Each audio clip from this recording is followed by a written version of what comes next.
यहाँ पर भरत जी का चरित्र आता है। बड़ा सुंदर भरत चरित्र है। भरत चरित्र में बताया गया कि भरत जी थे बड़े धर्मात्मा। वैसे भरत जी थे जिनके नाम पर इस भूखंड का नाम भारतवर्ष पड़ा है।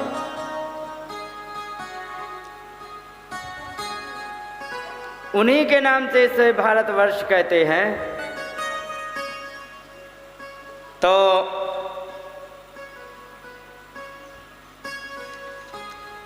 ये अपना राज्य बड़े धर्म पूर्वक चलाते रहे। राज्य चलाते चलाते इन्होंने सोचा अब तो मुझे अपने जीवन का कल्याण करना चाहिए। जो कुछ था वो सब का सब हमने देख लिया है। जो हमारे संसार के लिए कर्म थे वे पूरे हो गए हैं। अब मुझे तपस्या करना चाहिए। ये वन में चले गए और वन में जाकर के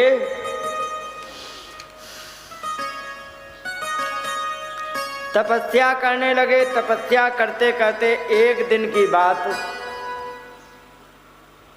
सूर्य उपस्थापन कर रहे थे नदी में, और नदी में सूर्य उपस्थापन कर रहे थे। तो उसी समय क्या हुआ कि एक हिरनी नदी का जल पीने आई। नदी का जल पीने आई हिरनी, उसको सिंह ने देख लिया। सिंह ने सोचा अच्छा मेरा तो काम हो गया, और उसने दहाड़ मारी तो हिरनी घबरा गई। अब वो उस समय पूर्ण गर्भा थी। पूर्ण गर्भा का मतलब उसका प्रसव काल आ ही गया था। उसके बच्चे के जन्म का समय आ चुका था। ऐसी थी और जल पीने के लिए जैसे नदी के पास गई, सिंह ने दहाड़ मारी।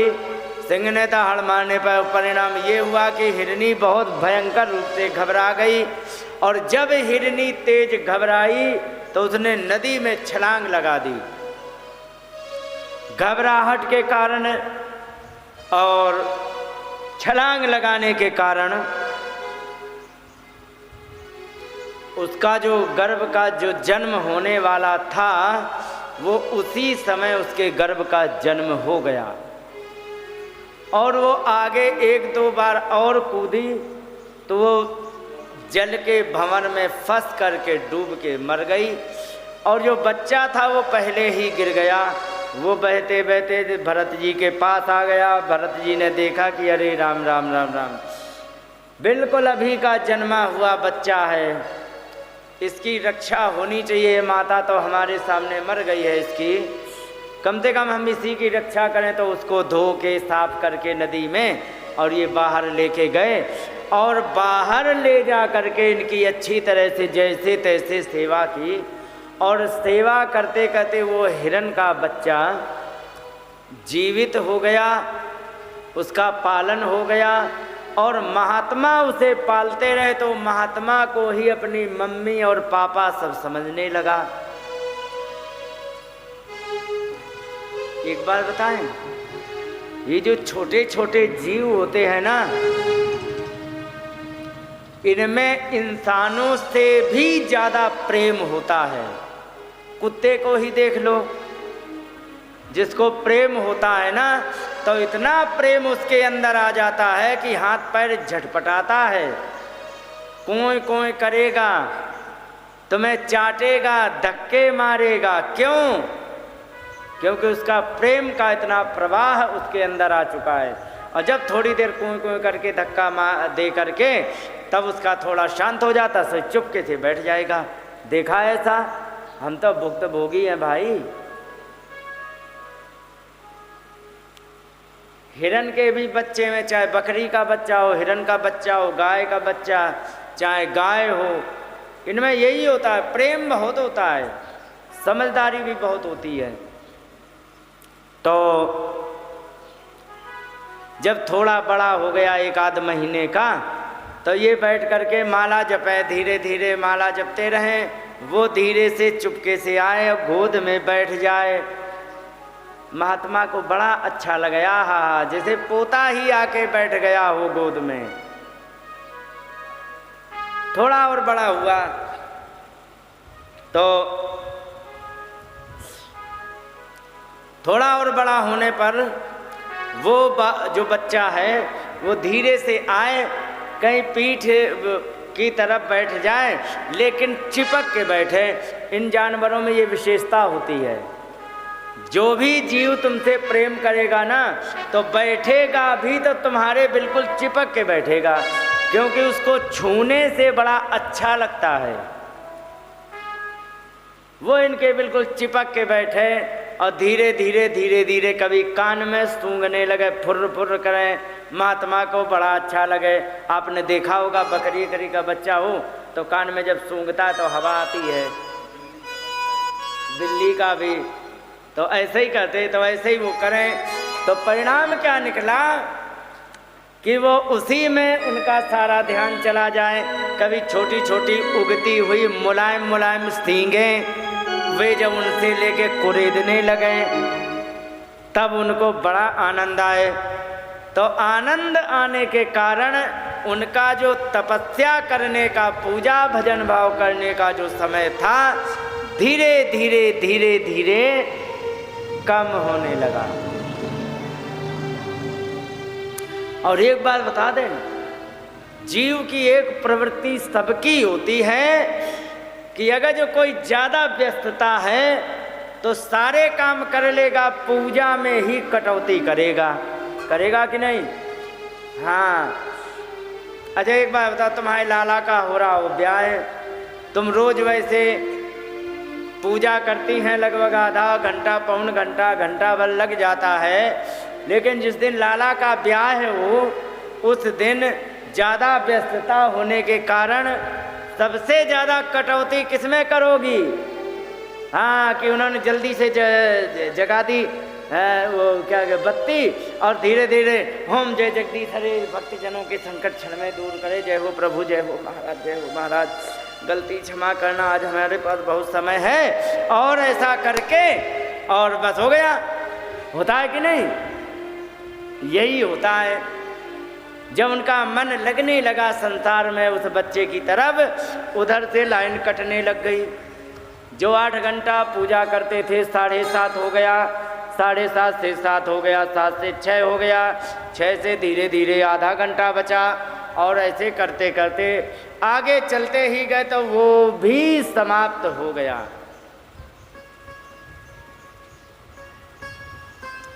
जब सारा का सारा समय पूजा पाठ का समाप्त हो गया, अब वे हिरण के बच्चे में ही लगे रहे। तब तक धीरे धीरे क्या हुआ, वो हिरण का बच्चा बड़ा भी हो गया, क्योंकि जंगल में थे, खाने पीने की तो चिंता थी नहीं, घास फूस हुआ करती थी, उन्हीं के पास रहा करते थे, वे आसपास चर लिया करते थे। तो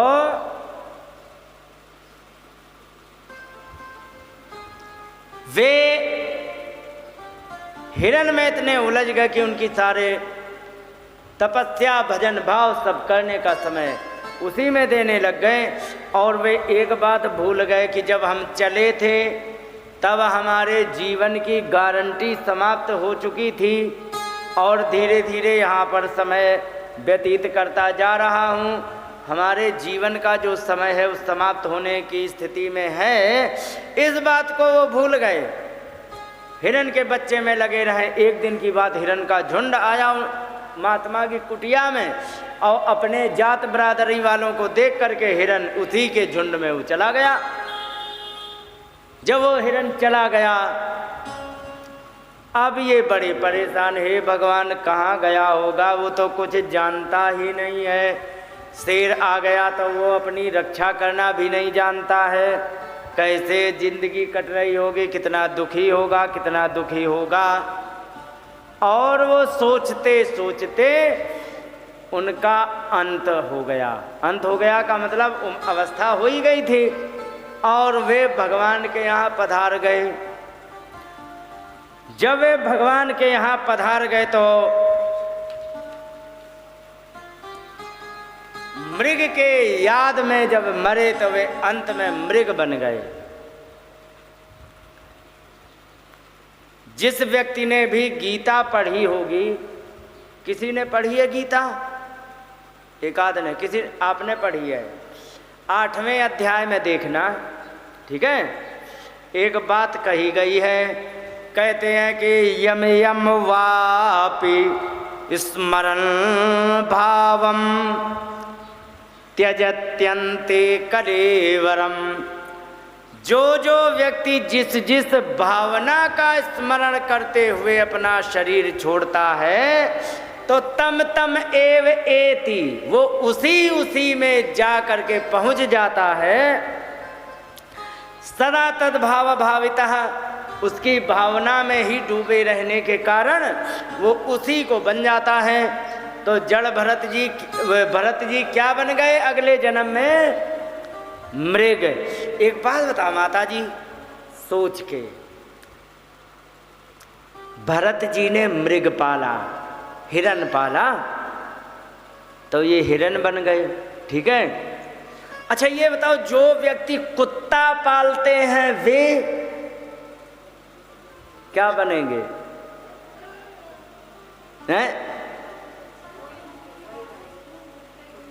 मैंने देखा है, अरे इतना प्रेम कुत्ता को बांधे रहेंगे, शकल देख लो तो लकड़ बग्घे जैसा दिखेगा, ना शकल का है ना सूरत का है, कुत्ता बांधे फिरते हैं और उसको चूमते चाटते। हे भगवान, क्या बताया जाए, ये मैंने अपनी आंखों से दृश्य देखे हैं।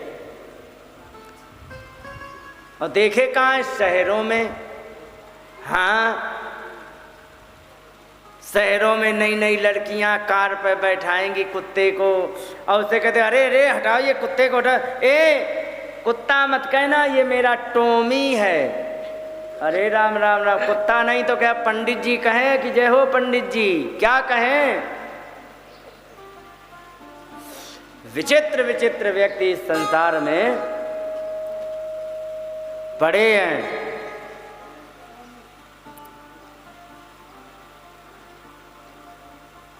महात्मा कहते हैं कि जो व्यक्ति कुत्ता पाल रहे हैं ना, वो अपने अगले जन्म की ट्रेनिंग कर रहे हैं, ट्रेनिंग कि अगले जन्म में वे जाके वही बनेंगे।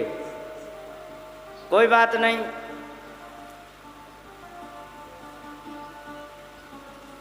यहाँ पर उन्होंने मृग का चिंतन करते हुए शरीर त्यागा तो वे अंत में मृग बन गए।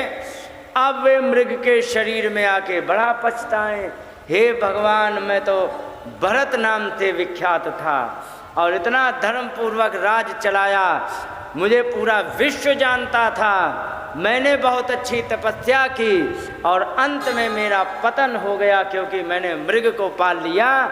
भगवान से छोड़ करके मैंने मृग में प्रेम कर लिया और आज मैं मृग के रूप में यहाँ खड़ा हूँ।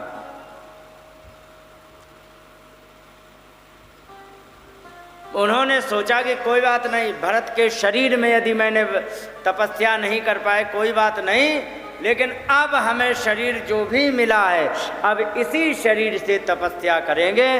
तो उन्होंने मृग शरीर से उन्होंने तपस्या की और ऐसी तपस्या की कि पहले राजा से तपस्वी बन करके फिर ये मृग बने, लेकिन मृग शरीर में ऐसी तपस्या की कि अगले जन्म में ये ब्राह्मण बन गए। और जब ये ब्राह्मण बने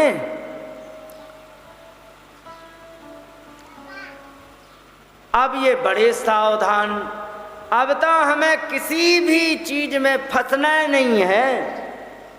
अब यदि हम फंस गए तो बहुत बुरी दशा होगी, क्योंकि हमें सब भुक्त भोगी हैं, सब देख के हम आए।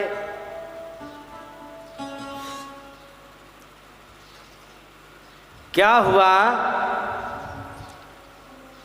पिताजी ने सोची कि लाओ हम पढ़ा दें। अब ये पढ़ाने का प्रयास पिताजी ने बहुत अच्छा किया, लेकिन ये पढ़े नहीं। मालूम है क्यों नहीं पढ़े? एक बात बताओ माता, अगर जो कोई व्यक्ति सो रहा हो तो उसे जगाने जाएंगे तो वो जग जाएगा, ठीक है, जग जाएगा कि नहीं। लेकिन एक बात बताना सब लोग सोच के, अब अगर जो सोने का ढोंग कर रहा हो फिर जगाने जाओ तो तब वो नहीं जगेगा। मालूम है क्यों? क्योंकि वो जगह तब जो सोया हो, वो तो सोने का नाटक कर रहा है। हम कह रहे तुम बैंड बजाने लग जाओ, वहाँ क्या फर्क पड़ेगा? जब उसको नाटक ही करना है तो ये अज्ञानी थे नहीं, अज्ञानी बने थे और सोच रहे थे ज्ञानी बन जाएंगे। आज पिताजी मुझे गायत्री मंत्र रटा रहे हैं, कल पिताजी हमारे रुद्राष्टाध्यायी रटाएंगे, परसों के रुद्राभिषेक करवाएंगे, फिर धीरे धीरे कर्मकांड करवाएंगे, आगे ब्याह पद्धति पढ़ाएंगे, फिर कहेंगे कि जाओ सेठ जी के यहाँ ब्याह करवा के तुम आ जाओ। तो हमारी तो तपस्या गई, तपस्या करने का तो समय गया मेरा। उन्होंने सोची हटाओ हम पढ़ाई करेंगे ही नहीं, उन्हें तो सब पिछले जन्मों की याद थी। राजा के रूप में बड़े ज्ञानी थे, वो सारा ज्ञान था इनके पास। पिताजी गायत्री रटा में वे रटे नहीं, लेकिन पढ़े नहीं साहब। ऐसे ही घटना हो गई। कहाँ? रामचरितमानस में काक भुसुंडी जी हैं एक, जो अपने जीवन की व्यथा बता रहे हैं। कई एक जन्मों में मैं भटका, अनेकों जन्मों में भटकता रहा, फिर मुझे चरम देह द्विजकय में पाई, मैंने ब्राह्मण का शरीर पाया अंत में, और केवल भगवान का ही स्मरण करना था मुझे। पिताजी पढ़ाना प्रारंभ कर दिया, और पढ़ने की हमें तो आवश्यकता हो जो हमें कमाने की इच्छा हो। हमें कमाना तो था नहीं, तो कह रहे हैं सकल वासना मन ते भागे,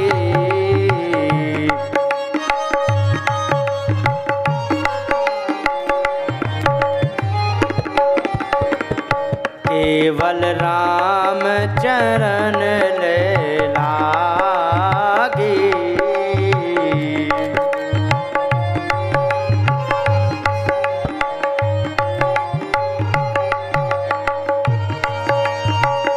प्रेम मगन मन कछु न सुहाई, प्रेम मगन मन कछु न सुहाई, हारे ओ पिता पढ़ाई पढ़ाई,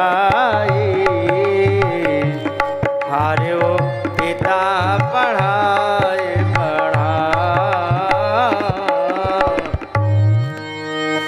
यहाँ पर पिताजी ने सारे प्रयास कर लिए, लेकिन लाला पढ़ने को तैयार नहीं। पिताजी नाराज हो गए। अच्छा, पिताजी क्या करते हैं मालूम है? पहले पढ़ाने का प्रयास करते हैं, जब नहीं प्रयास करने पर पढ़ता है तो कहीं चल जा खेत पे काम कर जाके, न पढ़ाई का न लिखाई का। भेजते कि नहीं? आपके यहाँ खेत है, जिसके यहाँ खेत होते हुए खेत पे भेज देते, और जिसके पास खेत नहीं होते तो बकरियां खरीद देते, जा जंगल में चरा जाके। और क्या करेगा, है ना? गाय भैंस खरीद देते, चल जा। ब्राह्मण परिवार में जन्म लिया, भेज दिया, जाओ खेत में काम करो जाके। अब साहब खेत में पहुंच गए, किस लिए? आप लोगों ने देखा होगा जिस समय गेहूं बोए जाते हैं ना, तो जैसे ही गेहूं अंकुरित होते हैं तो चिड़ियां अंकुर खींच खींच करके दाने खा जाती हैं, तो उनको भगाना पड़ता है 2-3 दिन। और 2-3 दिन यदि भगा दिए तो फिर वे दाना खत्म हो जाता, फिर चिड़ियां तंग नहीं करती हैं। इनको भेज दिया, जाओ चिड़ियों को देखो। अभी साहब वहाँ जाके भगवान के ध्यान में लग गए। चिड़ियाँ लगी हैं अपने काम में, ये बैठे समाधि में। भाई लोग आए, अरे तू क्या कर रहा है यहाँ? चिड़ियाँ खेत में बैठी हैं, फसल बर्बाद कर रही हैं। वे कुछ नहीं बोले। उनको खेत से भी काम छुड़ा दिया। घर में बाप बेटे में, भाई भाई में लड़ाई कराने वाला मालूम है कौन होता है? बताओ। अब आप तो बूढ़ी हो, आपको तो सब पता होगा, हैं? हाँ, ये सब जानती हैं। हाँ, केवल बहू होती है वो लड़ाई कराती है। क्यों? आलसी है। अब बूढ़े को बेचारे को 6 बजे, क्योंकि एक ध्यान रखो, सबकी अलग अलग प्रकृति होती है। बच्चा सोएगा सवेरे 9 बजे तक, जवान सोएगा सूरज निकलने के थोड़ी देर पहले जगेगा, और बूढ़ा है वो 10 बजे सोएगा, 3 बजे जग जाएगा। होता है कि नहीं? अब वो बेचारा इधर उधर करवट पलट पलट के उसने 5 बजा लिए, सोच रहा बहू बेटा को तंग ना करें, लेकिन कब तक बेचारे का धैर्य साथ दे। और बाद में जैसे ही 5:30 बजे कही लाला एक चाय भेज दो, और उनको लगी है सवेरे 5 बजे भयंकर नींद, और वे मांग रहे हैं चाय। 1-2 दिन तो उठ के बेचारी बहू ने मन मार के पिला दिया कि ये बूढ़ा ना तो मरता है ना हमें जीने देता है। कहते कि नहीं? जब तंग आ जाती तो कह देती है नहीं ऐसा नहीं, इनके साथ हम नहीं रहेंगे, अलग हो जाओ। क्यों? 8 बजे तक सोने को नहीं मिल रहा है ना। जब अलग हो जाएंगे कोई कहने वाला ना सुनने वाला, 8 बजे तक सोएंगे, क्या परेशानी, इसलिए अलग होते हैं। और भाई भाई में भी ऐसे ही लड़ाई करा देते हैं। भाभीयों ने बड़ा तंग किया, कहने लगे खाता पीता रहता है, परेशान करता रहता है। भरत भरत कहते थे इनको, भरत नाम था इनका, पिछले जन्म में भी नाम भरत था, इस जन्म में भी भरत था, लेकिन इनको कहीं बैठा दें तो बैठे ही रह जाएं, भोजन कराना प्रारंभ कर दे तो भोजन ही करते रह जाएं, जो कुछ करने को कहते वही करते रह जाएं। तो धीरे धीरे इनका नाम भरत से पड़ गया जड़ भरत। जड़ भरत इनका नाम जैसे ही दे दिया गया,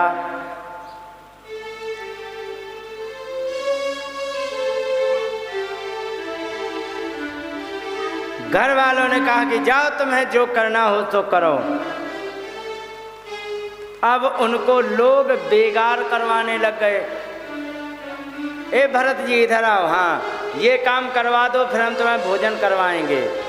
जो कोई जो कुछ कह दे उसी का काम करा दे, भोजन करा दे। तो बेगार में लग गए। एक दिन की बात, ये कहीं घूमने जा रहे थे, आगे से आए डाकू इनको धर ले गए। और इनको डाकू क्यों धर ले गए? क्योंकि डाकुओं के सरदार ने एक संकल्प किया था कि हमारा ये काम बन जाए तो हम एक नर बलि माता चामुंडा को चढ़ाएंगे। और उसी योजना के तहत एक मनुष्य पकड़ के लाया भी गया, लेकिन जान किसे नहीं प्यारी होती है।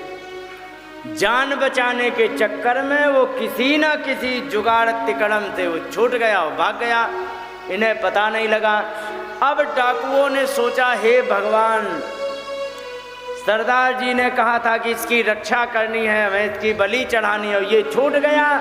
अब सरदार जी हम दोनों तीनों में से किसी न किसी एक की गर्दन काट देंगे। अपनी गर्दन बचाने के चक्कर में कोई अगले की गर्दन कटवाने के लिए वे ढूंढ रहे थे। और तब तक भरत जी घूमते भय आ गए, खूब हट्टे कट्टे, देखा खूब बढ़िया ठीक ठाक हैं, चलो चलो चलो, उनको पकड़ ले गए। पकड़ के ले जाके उनको स्नान कराया, बड़े प्रेम से स्नान किया, तिलक चंदन बंदन किया, खूब प्रेम से चंदन बंदन कराया, भोजन दिया गया, खूब चकाचक पाया। अब आ गया समय बलि देने का। तो बलि देते समय उनको कह दिया यहाँ खड़े हो, ठीक है, हाथ जोड़ो, जोड़ लिए, सिर नीचे करो, कर लिए और तलवार उठा के जैसे ही मारने वाले थे इतने में माता चामुंडा प्रकट हो गई और वही तलवार छीन के डाकुओं के सरदार को सबको मार डाला। क्यों मार डाला? क्योंकि माता को पता था कि ये भगवान का भक्त है और मेरे आँखों के सामने भगवान के भक्त की गर्दन कट जाए तो डाकुओं से तो कुछ नहीं बोलेंगे क्योंकि वे तो अनजान हैं, लेकिन मुझे जानकारी थी कि भगवान का भक्त है और मेरे दरबार में मेरे आँखों के सामने इसकी गर्दन कट गई यदि तो भगवान हमसे क्या करेंगे हमें खुद पता नहीं है। माता ने उनको बचा दिया और जब देखा कि यहाँ सबकी खोपड़ी कट कट के गिरने लग गई, सबके धड़ गिरने लग गए और सारे मर गए। जब उन्होंने चारों तरफ देखा तो मैदान साफ, एक और डाकू नहीं, केवल माताजी खड़ी सामने और माताजी को तरफ देखा और निकल लिए। माताजी से थैंक यू भी नहीं कहा कि धन्यवाद माताजी तुमने हमारी जान बचाई, नहीं। और वे निकल गए, वहां से जान बची, कोई बात नहीं। आगे गए तो आगे एक नई समस्या, आगे एक सिंधु सौवीर देश का राजा नाम था रहुगण। वो आ रहा था 4 कहारों की पालकी पर बैठ करके और गंगा सागर में कपिल देव भगवान से ज्ञान प्राप्त करने जा रहे थे। और आ कहाँ से रहे थे? सिंधु सौवीर देश से। सिंधु सौवीर देश कहाँ है मालूम है? अफगानिस्तान। किसने किसने सुना है? और हाँ सुना है, नक्शे में भी तुमने देखा होगा। भारत के एक तरफ नक्शे में है अफगानिस्तान और ये 17वीं शताब्दी में भारत से कट के अलग हो गया था। अफगानिस्तान को ही शास्त्र में सिंधु सौवीर देश कहते हैं, ठीक है। हाँ, उसी में सिंधु सौवीर देश में गांधार था, जो आज भी कंधार नाम से प्रसिद्ध है, वो भी अफगानिस्तान में है। तक्षशिला महाविद्यालय सुना होगा, जहाँ पर चाणक्य महात्मा पढ़ाते थे, चंद्रगुप्त मौर्य पढ़े थे, वो था तक्षशिला। और वो तक्षशिला इस समय पाकिस्तान में है। आपने मगध सुना होगा, ठीक है। मगध आप केवल नाम सुनते रहे, और मगध कहते हैं पटना को, ठीक है। इन चीज़ों को जानने से बहुत ज़रूरी होता है, नहीं तो ये ऐसे कहानियाँ सुन के निकल जाएंगे जैसे कि पहले राजा रानी की कहानी वही मनगढ़ंत वाली होती थी, जिनको केवल सुनने से मतलब होता था। ये जो भागवत है ना, ये केवल सुन करके ख़त्म कर देने के लिए नहीं होती है, ये तो दवा है माता, दवा। और दवा का की क्या पहचान हो, दवा का असली काम क्या होता है? अच्छा एक बात बताओ, मान लो किसी को जुकाम हो जाए, ठीक है, और जुकाम की वजह से खांसी तेज आ रही है, कोई बात नहीं। अगर जो खांसी तेज आ रही है, ये तो पक्का है कि अगर जो हल्दी तुमने ले ली है तो आपको खांसी तुरंत शांत हो जाएगी। लेकिन अगर जो हल्दी को तुम पुड़िया बना के हाथ में लिए रहो तो खांसी समाप्त होगी? नहीं होगी। मतलब कहने का ये है कि ये भागवत जैसे ग्रंथ हैं, ये आचरण के लिए हैं, समझ रहे हो, सुन करके निकालने के लिए नहीं है। तो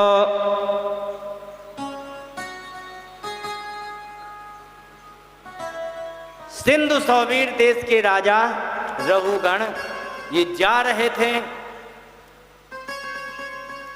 इनका एक कहार बीमार पड़ गया। आखिर कहाँ तक इनको ढूंढें, कहाँ अफगानिस्तान, कहाँ कलकत्ता, उसको पार करके गंगा सागर है। इतने लंबे रास्ता में कहाँ तक ढूंढें भाई?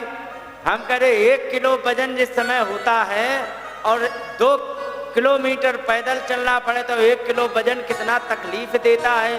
और वो तो साक्षात छाती पे चढ़ा हुआ था राजा, तकलीफ होगी कि नहीं। बीमार पड़ गया कहार।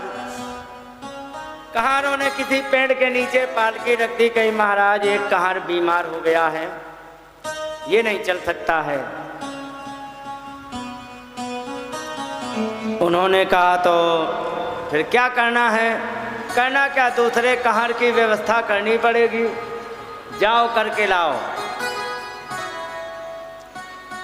ये एक कहार ढूंढने के चक्कर में इधर उधर घूम रहे थे और ये तब तक वे माता चामुंडा से जो बचत रक्षा हो गई थी, जो बच आए थे डाकुओं से, माता चामुंडा ने जिनको बचा दिया था, तो ये इधर से आ रहे थे, उधर से 3 कहार ढूंढने की योजना से निकले, इनको फिर पकड़ के ले गए, लगा दिया इनको पालकी ढोने में। पालकी ढोने लग गए तो पालकी में चलने का कुछ विधान होता है, ठीक है। कैसे चलना चाहिए कि हम आगे भी बढ़ते रहें, क्योंकि अगर जो 4 लोग लगे हैं, अगर जो एक आगे खींच दे एक पीछे खींचे तो पालकी चलेगी।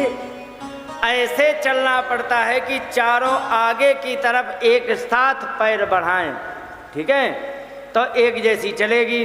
पता लगा एक ने पैर रखा है, दूसरा उठा रहा, तीसरा रखने वाला है, तो पैरों के, क्योंकि व्यक्ति चलता है तो इस ऐसे चलता है, ये तरीका होता है चलने का। किसी भी जाते को देख लो, रुक रुक के चलेगा, ठीक है। अब अगर जो एक जैसी गति से नहीं चलेंगे तो गड़बड़ हो जाएगा। ये होता है चलने का तरीका। अब ये थे अनभिज्ञ, इस चीज के अनजान, अनट्रेंड जिसे कहते हैं, लगा दिया गया। तो ये तो अपने तरीके से चलें। अपने तरीके से चलने के साथ चींटियां यदि निकल रही हैं रास्ते में तो उसको भी पार कर रहे हैं, क्योंकि हत्या नहीं होनी चाहिए। कोई जीव दिखा उसको भी पार कर रहे, तो कभी पैर पीछे रख दे, कभी ऊपर रख दे। भाई अगर जो हम आगे पार कर सकते तो पार कर लिया, नहीं पार कर सकते तो पहले रख दिया। चींटियां क्यों मरें। अब ये उल्टी सीधी चले चाल। और पालकी का सिस्टम ये होता है, चारों तरफ डंडे होते, ऊपर छतरी होती है ताकि धूप से बचे रहें। और जैसे ही पालकी हिली तो रहुगण के सिर पे डंडा लगा, भटाक।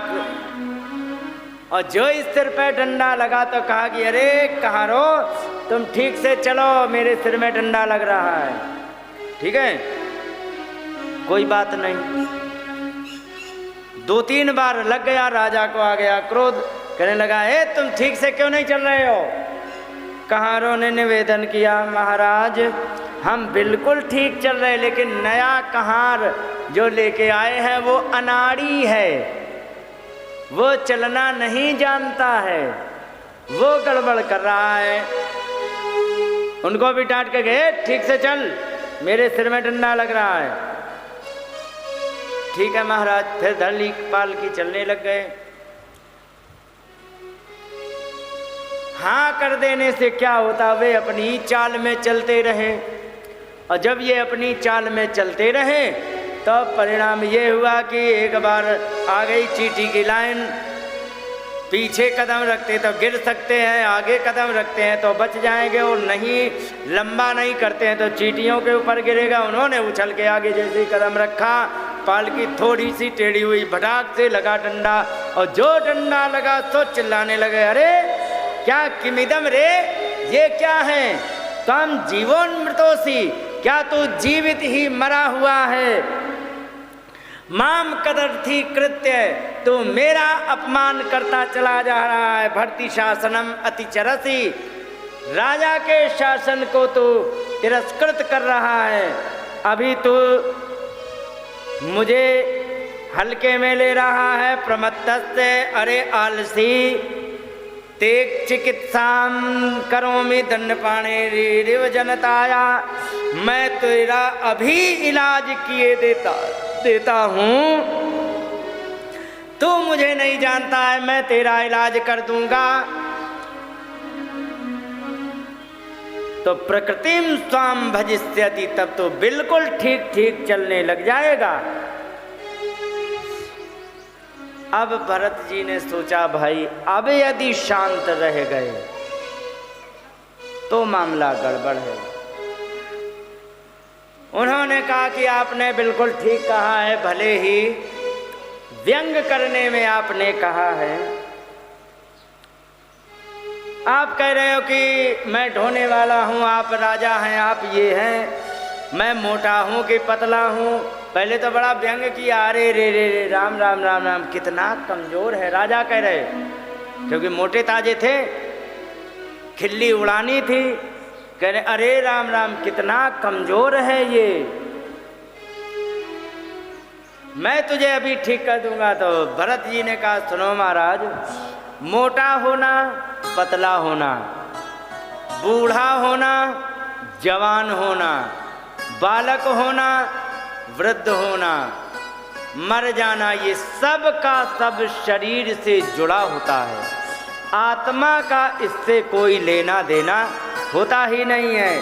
और कह रहे लगे मोटा होना, पतला होना, रोग होना, मन के रोग होना, भूख लगना, भय लगना, प्यास लगना, झगड़ा होना, इच्छाएं होना, बुढ़ापा आना, नींद आना, क्रोध आना, अहंकार आना, ये सब का सब मात्र और मात्र शरीर से ही उत्पन्न होता है। और शरीर समाप्त, अभिमान खत्म। समझे? इसलिए महाराज आप जो कह रहे हो ये सब शरीर के ही हैं।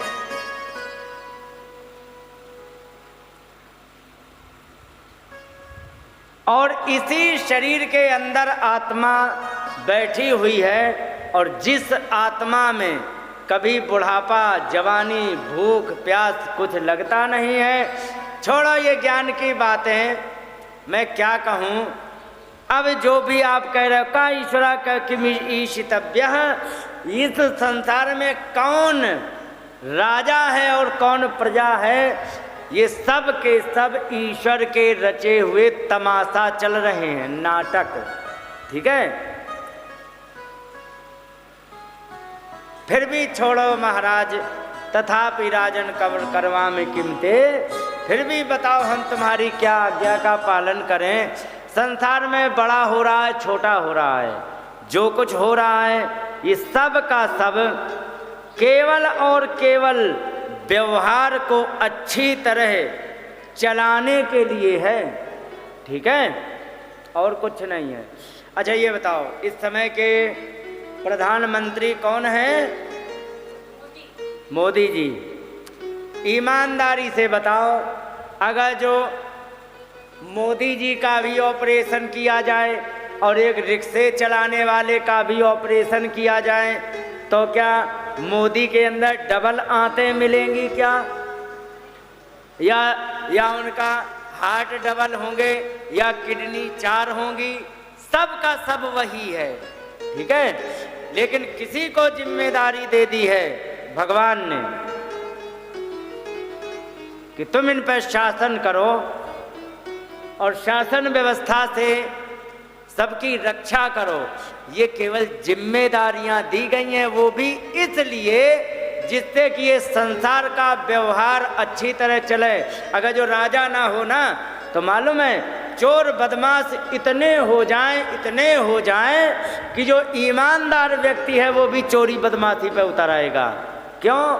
उसको इतना लूट लेंगे, खाने को बचेगा ही नहीं, वो भी चोरी बदमाशी करेगा। लेकिन राजा होता है ना तो उसके अंडर में सारा सिस्टम होता है, पुलिस, मिलिट्री, सब के सब उसके अंडर में होती है। तो ईमानदारी से चोरी करने में किसका डर लगता है मालूम है? किसका लगता? पुलिस का,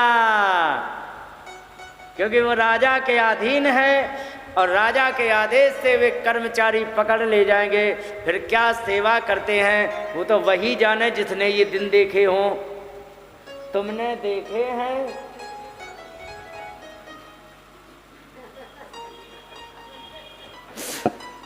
इन बातों को सब नहीं समझ सकते हैं। तो ये सृष्टि का संचालन अच्छी तरह चले और व्यवस्थित और सुरक्षित चले, इसके लिए तुम सब राजा और प्रजा बनाई गई है। छोड़ो ये ज्ञान की बातें, बताओ फिर भी क्या करें। इतना जब सुना तो राजा रघुगण तुरंत कूद पड़े, हे भगवान हमसे गलती हो गई, आप कौन हो? हमने आपको पहचाना नहीं, आप कौन हो ये बताओ। उन्होंने कहा कि अब छोड़ो। कहने लगे कि नहीं नहीं नहीं भगवान बताना पड़ेगा। कह रहे कि मैं किसी को नहीं जानता हूँ, ना मैं किसी को नहीं डरता हूँ, ना मैं इंद्र से डरता हूँ, ना शंकर भगवान से डरता हूँ, ना यमराज से डरता हूँ, ना अग्नि से डरता हूँ, सूर्य से नहीं डरता हूँ, चंद्रमा से नहीं डरता हूँ, हवा से भी नहीं डरता हूँ, और वित्रपा कहते हैं कुबेर के शस्त्र से भी मैं नहीं डरता हूँ। शंके वृषम ब्रह्म कुलावमानात, ब्राह्मण के परिवार के किसी भी सदस्य का अपमान करने से मैं सबसे ज्यादा डरता हूँ। आप कौन हो भगवान? एक आपने बड़ी अच्छी बात कही, कहने लगे कि आप कह रहे थे कि मोटा होना, पतला होना, भूख लगना, प्यास लगना, ये होना वो होना, सबका सब शरीर से जुड़ा होता है, देह से नहीं होता है। तो ये बताओ, जिस समय चावल बनाए जाते हैं तो चूल्हे पर पतीली रखी जाती, क्या कहते तुम्हारे यहाँ? हाँ, उसमें जल डाला जाता है, नीचे चूल्हे में आग लगाई जाती है, चाहे गैस चूल्हा हो चाहे मिट्टी का। आग लगाते हैं चूल्हे में, नीचे पतीली में आंच लगती है और उसके गर्म होने से जल गर्म होता है, जल गर्म होने से चावल बन जाते हैं। तो क्या शरीर में जब चोट लगती है तो आत्मा को कष्ट नहीं होता है? उन्होंने कहा नहीं होता है। कहिए कैसे? कई आत्मा और शरीर बिल्कुल अलग होते हैं। कैसे? अच्छा एक बार बताओ माता, जैसे तुम्हारे उंगली में दर्द हो, ठीक है, उंगली में यदि दर्द है, जैसे तुम कह रहे थे कि हमारे पैरों में दर्द है, ठीक है, तो डॉक्टर साहब के यहाँ जाते हैं, तब कहते कि डॉक्टर साहब हमारे पैरों में दर्द है, कहते कि नहीं? और हमारा तुम्हारा बनता कब है? मेरा तुम्हारा तब बनता है जब दो वस्तुएं हों, ठीक है। जैसे कि कोई भी वस्तु है वो यदि तुम्हारी है तब कहते कि ये वस्तु हमारी है, ठीक है, लेकिन वस्तु तो अलग हो गई ना, और आप अलग हो गए, तब तो तुम्हारा हमारा उससे रिश्ता बना। तो जिस समय कहते हो डॉक्टर साहब से कि हमारे पैर में दर्द है, तो ये बताओ जब ये पैर हमारा है तो फिर हम कौन हैं? हैं? हाँ, यही बात है। वो आत्मा जो है वो मैं हूँ, बाकी ये शरीर हमारा है, समझ रहे हो? ये है, यही बात कही। और जो तुमने उदाहरण दिया है कि स्थाल्यग्नितापत पयसोदिताप, जो बटलोई में जल डाल के गर्म करते हैं चावल बन जाते हैं, तो ध्यान रखो ये घटना शरीर के ऊपर घट ही नहीं सकती। क्यों? उन्होंने कहा एक बात बताओ, एक काम करना, आज चावल बनाने की व्यवस्था करना, बटलोई रख लेना चूल्हे पर, उसमें गैस चालू कर लेना, जब गर्म पानी हो जाए तो चावल मत डालना, पत्थर डाल देना। बताओ क्या बन के तैयार होगा? कुछ बनेगा? क्यों? माने उसका कुछ मिलेगा नहीं, पानी ही जल जाएगा। आपके कहने का मतलब है क्यों? सीधी सी बात है क्योंकि पत्थर में विकार नहीं, विकार का मतलब बदलाव नहीं होता है, ठीक है। और तुम गर्म ही ना करो, केवल पानी में चावल डाल दो तो भी वे बिगड़ जाएंगे, बिगड़ेंगे कि नहीं। तो चावल बदलने वाली है वस्तु है, पत्थर बदलेगा कभी नहीं, चाहे उसके पानी में डाले रहो चाहे गर्म पानी में डाले रहो, वो जैसे का तैसा रहेगा। आत्मा कभी भी बदलती नहीं है। जाने कितने जन्म जन्मांतर के हमारे शरीर मिलते चले आए आज तक, ठीक है। कितने शरीरों में रहे आत्मा, यदि बूढ़ी हो जाती होती तो हम तो बूढ़े हो जाने चाहिए थे, अब तक तो आत्मा मर जानी चाहिए थी, फिर हमारा जन्म होने का मतलब ही खत्म हो जाता। ऐसा नहीं हो सकता। आत्मा कभी मरती नहीं, शरीर बदलते रहते हैं। इसलिए जो तुमने थाली का उदाहरण लिया, ऊपर बैठ जाओ, क्यों तकलीफ पा रही हो, इधर बैठ जाओ। अच्छा ठीक है, तो मौज मारो। हाँ, हाथ पैर दर्द करने लगा, कोई बात नहीं, और थोड़ा आगे आगे सरक आओ, पीछे जगह नहीं बची यहाँ पर। हाँ पीछे, हाँ आगे आ जाओ, सब लोग आगे आ जाओ, आगे आ जाओ, कोई बात नहीं, आगे आ जाओ ताकि पीछे आ जाए तो बैठ सकें। हाँ, बोलिए वृंदावन बिहारी लाल की जय। इस प्रकार से जब उन्होंने कहा, तब यहाँ पर कहने लगे कि तुम अकलदार बहुत बन रहे हो लाला। रहुगण से कहा भरत जी ने, अकलदार तो तुम बहुत बन रहे हो लेकिन हो नहीं। कहने लगे कि तुम अकोविदः कोविद वाद वादान वदन चतो नाति विदाम वरिष्ठः।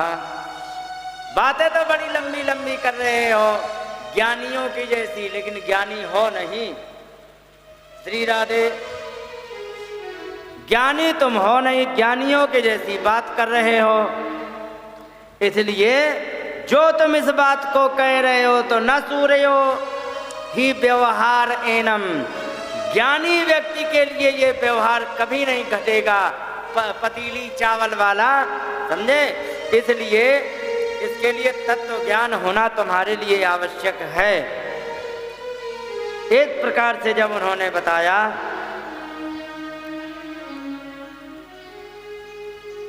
तब यहाँ पर उन्होंने समझाया। इसलिए रहुगण ने फिर बहुत सारे प्रश्न किए, प्रश्नों का उत्तर दिया, भवाटवी का वर्णन किया गया।